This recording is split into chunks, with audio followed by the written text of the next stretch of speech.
Yo, what's up, Gabby here from Ray Studios, and I have something very special for you today. This is the exclusive review of the PanoX V2 from Lab Pano. Okay guys, so before I even go ahead and do an unboxing, I just thought it would be nice to read what it says here on the box because I found it to be quite interesting. So, 12K 360 pocket camera. It literally says that right in here, okay? So it's 12K HD 360 photos, and that's where the 12K comes. So that's kind of like a tricky marketing right there in the box. The actual video resolution is 5.7K at 30 frames per second, 360 video. So what that actually means is that if you want to get a flat video out of that, well, you're going to end up with something like HD or Full HD at best. And then we have 4K 360 live streaming. Fair enough.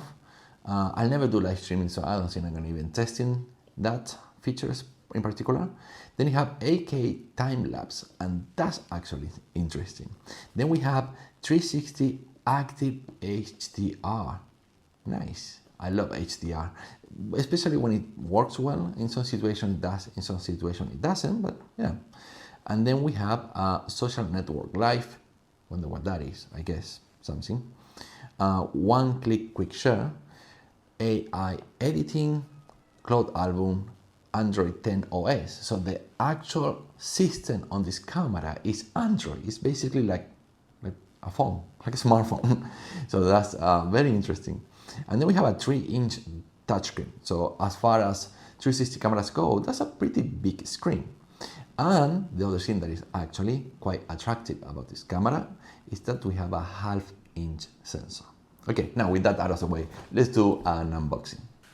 Okay, so here it is. The box itself is very nice. It's a nice presentation with a lot of pictures on how people will probably use this camera. And as soon as we open the box, that's where we can actually see the PanoX V2.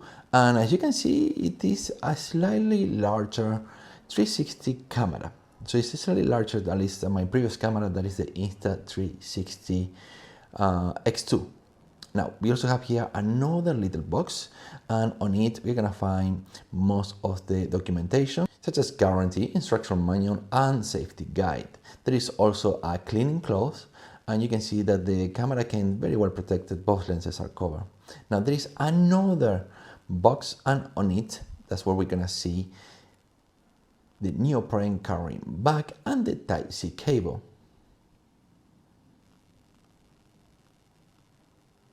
One thing that I noticed on the neoprene bag is that there is a small cut slip on the side, so you can charge it while still being protected. Now, that's quite interesting. Now, let's take a closer look at the camera and the screen and the menu. So what we got here is a camera that is slightly larger than what I used to. Now, here is next to my iPhone 14 Pro for size reference. You can see it's almost as tall as the 14 Pro, and it's a little bit more narrow and definitely thicker than my smartphone. Now, as you can see here, we have the power button. Let's start that up. Like any 360 camera, we have two lenses, one on each side. So the back side, just the name. In the other side, that's where we can see a couple of ports. So we have the exposed TF car port and the Type-C for charging. Now there are these big vents over here. That's probably so you won't overheat. That's probably where they also have the speakers. Now you can see that I pressed the button to start and it's still loading. So it takes a little bit of time to start. And here at the bottom is where we can see the female quarter 20, so you can plug your selfie stick. Now you can see here, let's go back to me, and yeah, just like any 360 camera, that's what we got. And you can see the screen is very large, it's very comfortable to basically use. And as it right now, whenever you start the camera, it starts on photo mode, so it doesn't remember that I was using it on video mode, and that's what I always use 360 camera. So every time I start the camera, I do have to do the switch to video mode. So let's take a closer look at the menu now, since we are at it. So we have the 360 video, right here you can touch to go into previous pictures and videos. You can see I've been shooting quite a while with this camera. And then, let me see, how do I go back? Just by sliding on the edge, just like you could with an Android phone. Now we have a battery indicator here on the top, and the amount of time that we can shoot with the TF card that I just put inside. Now here we have a quick access menu to the white balance, the exposure, and the shutter. So you can go fully manual if that's what you want. I normally tend to shoot on fully auto because I tend to change a lot the places in which I'm usually riding my electric skateboard, and that's the most I use with these kind of cameras. But if we tap in here, we can change the different codecs. So there is H.264 or the more efficient H.265. That's up to you. I prefer H.264, which is more friendly at the time of editing. And then we can also here change the resolution. So it gives you an option for 8K, but look what happened here. It's only at 10 frames per second. So that's basically time-lapse mode. Or in some cases, there are some people who like to use that for dramatic effect. But yeah, I'm gonna stick with my 5.7K at 30 frames per second. There is no slow motion, at least not that I know of. And then here we have a countdown. So when you start, you can use the countdown. And then we also have like the storage, so it can be divided into 5-minute videos, 10-minute videos, or just turn it off and have the video to run as long as possible. And actually, as a matter of fact, I'm gonna have it set to 5 minutes since I like to break my videos into smaller chunks. Yeah, the longest I ever shoot while riding is somewhere around 7 to 8 minutes. I should probably use that on 10 minutes. And then in here, we can see the log view, which I have it into fixed. Yeah. What we have here on the side, let me see what else we can do. We can slide down, and this looks very familiar to what you will get with an Android phone, right? You can adjust the brightness, the audio, you can even the Wi-Fi. You can press and hold to access all the Wi-Fi, and the same with the Bluetooth. You can press and hold. It really looks like a smartphone, and this one have GPS. Look at that. Okay, this is very cool. And then we can also access into the full menu.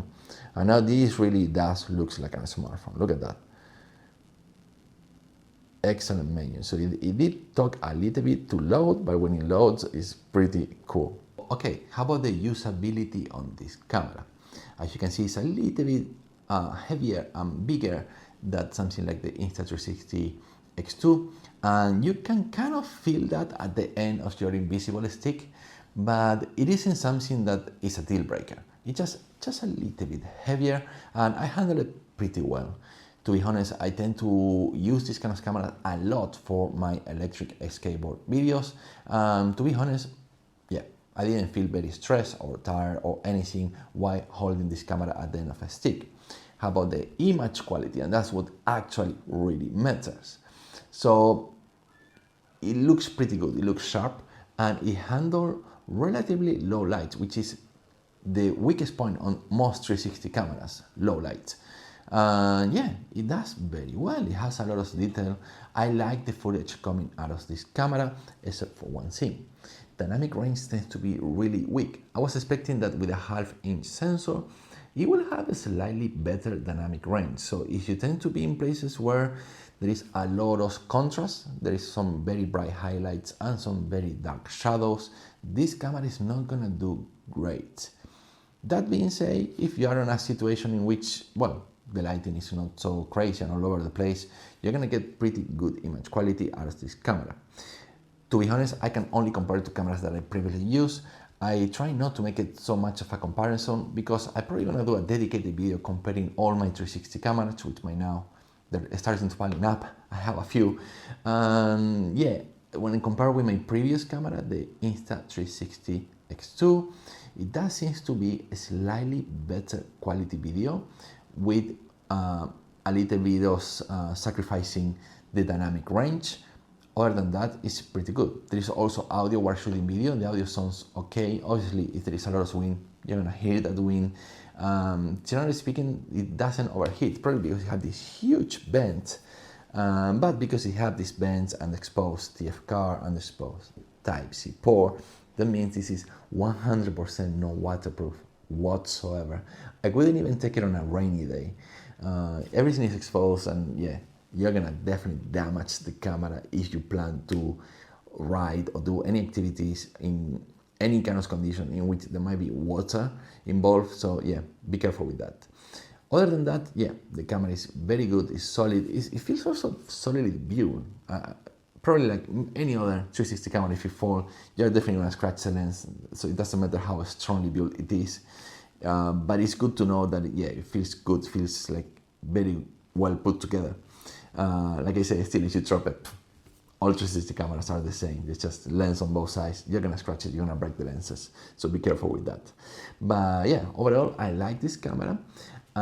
When it comes to the software, that's probably one of the weakest points. The software is really incomplete. Nevertheless, I did got this camera like a month before the launching, so it's like a very early production version. And they already told me that the software is gonna be improved by the time they're properly launched. So I'm starting the software here on my iPhone 14 Pro. Even so I connect before, it's still asking me to connect again. Okay, let's try that on. So we can see that we are now connected. I'm using my iPhone 14 Pro. And we can see now on the screen, on the camera, that it says mobile control. And we can actually see the image just on the smartphone. We can here change different settings, like 360 video, 360 picture, a standard flat video, so you can use only one lens at a time. Now we're using just the front lens, and we cannot change direction. And then we can go into time lapse. Everything kind of takes like a bit of a second every time you switch. But yeah, like I say, they're going to improve the software. So you have 360 live, a screencast live streaming, a street view photo. Well, they have quite a few different settings. So let's see if we can go back the other way. The raw photo, 360 video. This is what I normally use.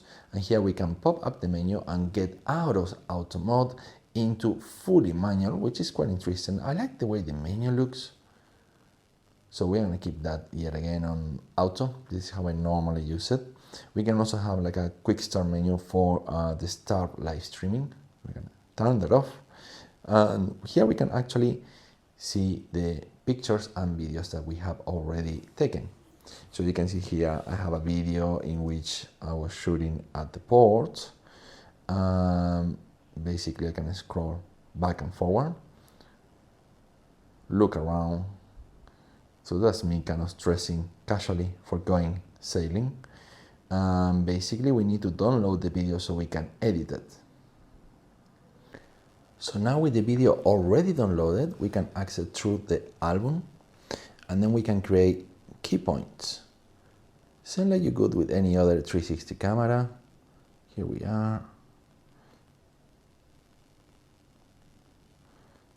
We're creating a few key points. We can take a look at what we've done. So here I am walking around. I'm gonna start right there, create another key point, play it back. So it's just play by tapping on the screen. I'm gonna stop right there, create another key point. And if you want, you can also change here the ratio, 16:9. I can zoom in as you wish. Super dramatic image, I love it. So you can see in this particular video how there aren't any crazy blown up highlights because it's overcast, neither there are some crash shadows, so it's not too dark, not too bright. That makes the image quality really good, in particular with this camera that have a slightly larger sensor than most other 360 cameras, so ½ inch is really not bad. So here we are, we play it back. When it comes to the stabilization, yeah, it's not the best, but it's okay. You know, it's a basically 360 camera, so generally speaking, you're not gonna get too warpy images, but yeah, not the best stabilization so far. Here I'm walking relatively fast, and you can see that it's holding up pretty well. In conclusion, the PanoX V2, it is a pretty good camera. It does deliver on image quality. The software, of course, does have to improve, and I believe they will, since Pano, it is a big player on the 360 cameras. They've been doing professional 360 cameras for quite a while, and it's just now that they're getting into the consumer market. So I believe they do have a big company behind them, and they're gonna work both in the software, in the camera, and on the app. And once that is solved, well, I guess they can somehow improve the dynamic range and also the usability of both the camera and the app. But to be said, yeah, it's a pretty good camera. Just keep in mind there are some features missing, like waterproof. If you're gonna be close to water, maybe look somewhere else. But at the price and the particularly larger sensor, I think it is a really good choice. Okay guys, that's it for me. Adiós amigos.